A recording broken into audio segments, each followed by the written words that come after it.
Spring is almost here, and I can imagine you would like to start your garden seed in this windowsill.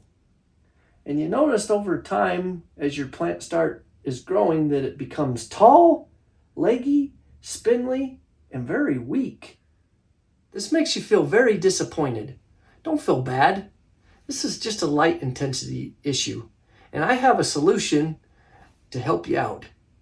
Let's make this garden season a success in starting your seed for your garden this year. My name is Keenan, and I'm a professional gardener by trade with over 10 years of experience in farming and landscaping. Additionally, I have a degree in horticulture. I have professional connections in academia and also in business in the garden industry. I have a lot of experiences I would love to share with you. One thing that I know is that you will not need an absolute way to garden. We can tailor fit that approach to you. And my mission on this YouTube channel is to provide you with valuable information and guide you step by step in a simple way to garden. Plants need a suitable environment to grow. Some basic needs are light, heat, water, air, etc. Focusing on light, when starting your seeds in the late winter, early spring months, there is not enough light intensity from the sun to grow your plants efficiently from the windowsill. Your plants need a little extra help. Supplemental lighting, specifically a grow light. Today, I will show you how to build a grow light for your home indoors. This is not for a greenhouse, nor for a grow tent. Those have other light applications. Later on, we can cover the lights needed for a greenhouse or a grow tent.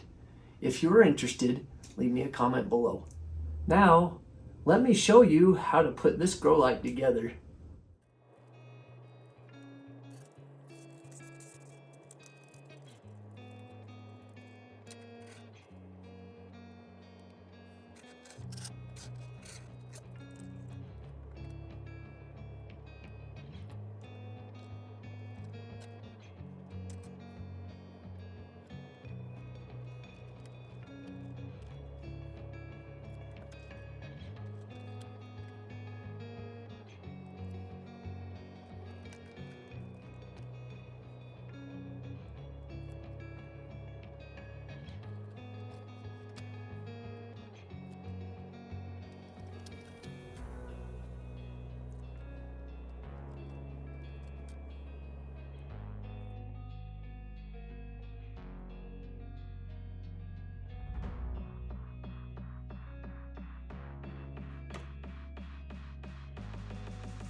If you like this content, please subscribe, like, and leave your comment or question below, and I'll catch up with you in the next video.